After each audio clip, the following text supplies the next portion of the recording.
ओम साई राम। मैं अनुभूति आप सभी लोगों का हार्दिक अभिनंदन करती हूँ साई अनुभूति चैनल में और अनुभवों की श्रृंखला से एक बार फिर से बहुत प्यारा और अनोखा सा अनुभव लेकर आप सभी लोगों के समक्ष उपस्थित हुई हूँ। लेकिन उससे पहले चलिए सभी लोग मिलकर बाबा के नाम का जयकारा लगाते हैं। अनंत कोटि ब्रह्मांड नायक राजाधिराज योगी राज परम ब्रह्म श्री सचिदानंद सतगुरु साईनाथ महाराज की जय। ओम साई राम। साथियों, आज जो ये अनुभव है वो मंजू जी का है। मंजू जी जो कि बिहार से हैं। मंजू जी बताती हैं, दीदी कि हमारी आर्थिक स्थिति बहुत अच्छी नहीं है और घर के खर्चों को चलाना, बेसिक नीड्स पूरी करना भी हमारे लिए कितनी बार बहुत मुश्किल हो जाता है। मेरे हस्बैंड एक जगह काम करते हैं जहां हमारी इनकम 9,500 की ही है। इसके अलावा घर का थोड़ा खेती बाड़ी का काम है जिसको करके जो हमें पैसा मिलता है उससे ही हम घर के खर्चों को मैनेज करते हैं। ये कहती हैं दीदी कि आपका लक्ष्मी कृपा प्राप्ति मंत्र के बारे में बार बार मैं सुन रही थी कि लक्ष्मी कृपा प्राप्ति मंत्र को पढ़ने से लोगों के जो मनी ब्लॉकेजेस हैं और जो भी विघ्न बाधा आपकी जॉब में या किसी चीज़ से रिलेटेड, पैसों से रिलेटेड आपकी जो आ रही है वो सॉर्ट आउट ज़रूर होंगी यदि आप पूरे विश्वास के साथ इसको करते हैं। तो आपका एक अनुभव डाला गया था जिसमें एक लेडी ने 5 दिन मतलब बाबा का जो ये साईं लक्ष्मी कृपा प्राप्ति मंत्र था और इसको करने से पहले वो आपके इस मंत्र को देखकर जो पीडीएफ आपने मैसेज ग्रुप में भेजा था बहुत हंस रही थी कि भले ही ऐसा होता है। और जब लेकिन फिर भी उन्होंने कहा कि चलो दीदी ने भेजा है और मैं करती हूँ और करा और उनको चांदी के सिक्के मिले थे।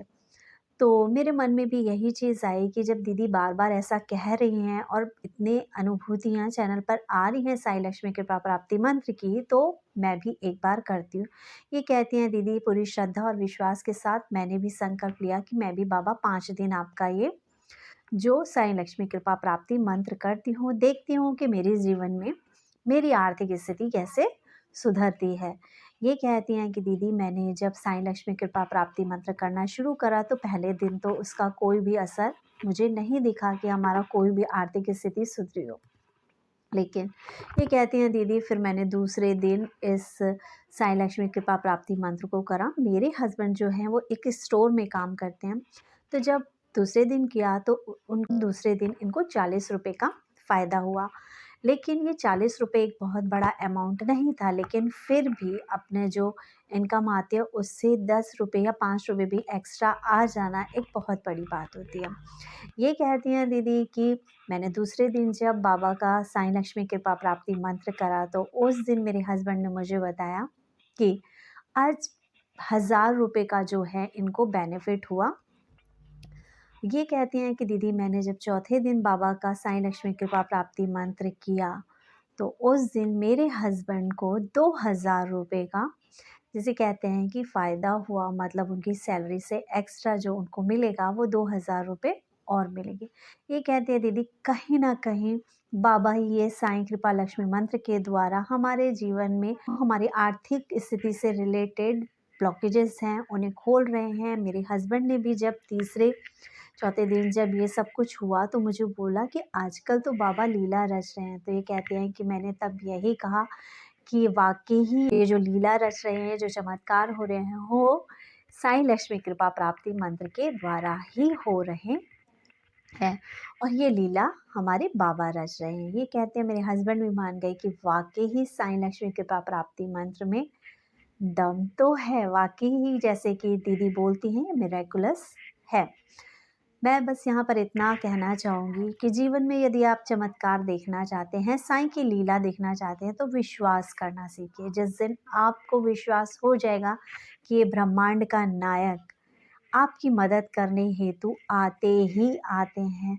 ये हमारे घर के माता-पिता हैं, जिस तरह से माता-पिता हमें भंवर में छोड़कर, तकलीफ़ में छोड़कर कहीं नहीं जा सकते, उसी तरह हमारे जो साईं हैं वो भी हमारे जीवन में हमारी मदद करते ही करते हैं। लेकिन हमें शायद एहसास भी नहीं होता कि बाबा को हमारे कर्मास को काट कर हमें उस चीज़ को देने में कितनी तकलीफ़ होती है और हम सिर्फ डिमांड करते रहते हैं कि बाबा हमें ये दो और हमें वो दो।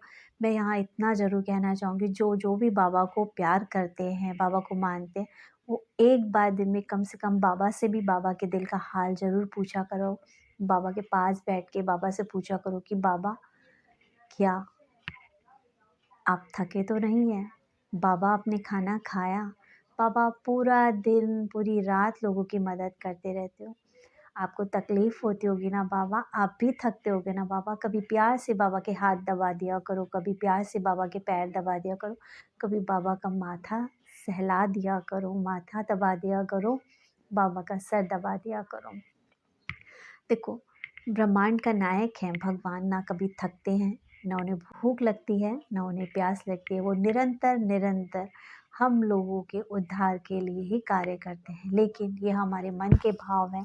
यदि हम बाबा को जीवित मानते हैं तो हमें बाबा को उसी तरह से पूजना चाहिए, जैसे कि हमारे घर का कोई इंसान बाहर जाता है, आके थक जाता है, हम उसको पानी देते हैं, तो हमें बाबा को पानी ऑफ़र करना चाहिए कि बाबा, पानी पियो। आज बहुत गर्मी है, गर्मी लग रही होगी, आप पानी पी लो बाबा। आपको जब खुद प्यास लगती है, आप बाबा को भी पानी ऑफ़र किया करो। आपको भूख लगती है, आप अपने लिए चाय बनाने जाते हो, आप अपने लिए कोई चीज़ मँगाते हो, उससे पहले उस चीज़ को, भले ही आप बाबा के पास तक नहीं पहुँचे, लेकिन अपने सामने रख कर उस चीज़ को बाबा की तरफ समर्पित करके बाबा को, बाबा आओ इसका भोग लगाओ। जब हमारे घर का कोई बच्चा बाहर जाता है, बड़ा बाहर जाता है, जब आते हो उसे पानी ऑफ़र करते हो, उसको खाना ऑफ़र करते हो, उसको कुछ चुटर-पुटर जो खाने का मन करता है वो देते हो, तो वही सब कुछ जीवित मानो कि हमारा ब्रह्मांड नायक हमारे पास हर पल हर क्षण होते हैं। वो भी हमारी दुख तकलीफ़ में हर क्षण हर पल आ जाते हैं। पता है आपको, जब हम परेशान होते हैं, हम दुखी होते हैं, हमारी आँखों में आँसू आने से पहले ना हमारा बाबा परेशान हो रखा होता है। ये फ़ील किया है मैंने बहुत बार। हमें तो टेंशन के बारे में बाद में पता चलता है, हमें परेशानियों के बारे में बाद में पता चलता है कि हमारे पास ये मुसीबत आ रही है, लेकिन बाबा तो पहले से फ़ील करके देखना, मुस्कुराता हुआ बाबा का चेहरा भी उस दिन उदास नज़र आता है। कभी-कभी हम उदास होते हैं, हम दुखी होते हैं और बाबा के पास बैठ जाते हैं, बाबा अचानक से हँसने लग जाते हैं, क्योंकि वो चाहते ही नहीं कि उनका जो भक्त है, उनका जो प्यार करने वाला उनका बच्चा है, उसकी आँख में कभी भी आँसू हो। बाबा बहुत भार अपने सर पर लेते हैं। यकीन मानो, विश्वास करो कि ये रखा हुआ स्वरूप सिर्फ स्वरूप नहीं है, वाक़ई ही जीवित है, जो आपकी बातें सुनता है। बाबा की अस्थियाँ आज भी दौड़ती हैं, चलती हैं, फिरती हैं, बात करती हैं। अनुभव तो करो, तभी तो सत्य पहचानोगे। बिना अनुभव करे सत्य पहचान पाना बहुत मुश्किल है। दिल से जुड़ो साईं से, दिल से।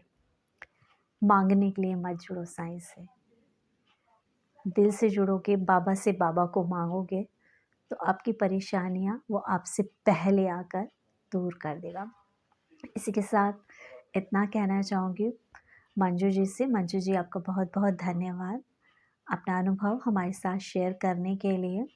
हो सकता है किसी को ये लगे कि अमाउंट बहुत बड़ा नहीं है, लेकिन उस इंसान से पूछो जिसकी मंथली इनकम ही 9,500 रुपये है, उसको 1,000 रुपये, 500 रुपये, ठीक है, 2,000 रुपये यदि एक्स्ट्रा मिले तो उसके लिए वो कितना बेनिफिट है। और एक इंसान के लिए 1,000 रुपये की वैल्यू कुछ नहीं होती, लेकिन एक इंसान के लिए 1,000 रुपये की वैल्यू भी बहुत होती है। और मैं तो कहती हूँ, दिन दूनी रात चौगनी करो मंजू जी, आप हर दिन आपको प्रॉफिट हो, बाबा आपकी इनकम सोर्स बहुत अच्छा बना दें। आपके जो बच्चे हैं उसको बहुत अच्छी, जैसे कि वो कोशिश कर रहा है सरकारी नौकरी के लिए, बाबा उसकी जो, जिसे बोलते हैं, परिश्रम है वो फल लाए और आपके दुख के दिन दूर हो जाएं। सभी लोगों से प्रार्थना करूंगी कि हमारी मंजू जी के लिए प्रे करें कि बाबा इनकी आर्थिक स्थिति सुदृढ़ बनाओ। बाबा पे आस्था और विश्वास बना के रखिए और चैनल को ज़्यादा से ज़्यादा शेयर करें, लाइक करें, सब्सक्राइब करें और आपके जितने भी दोस्त दुखी हैं, परेशान हैं, उन तक चैनल को पहुंचाइए। बादशाहपुर के सेवक अनिल जी के बारे में, हमारे बादशाहपुर दरबार के बारे में लोगों को बताइए कि यह एक ऐसा धाम जहां आपके पैसे नहीं लगते, लेकिन आपके दुख, दरिद्र, परेशानियां दूर हो जाती हैं सिर्फ एक कॉल के बाद। इसी के साथ ओम साई राम, जय साई राम।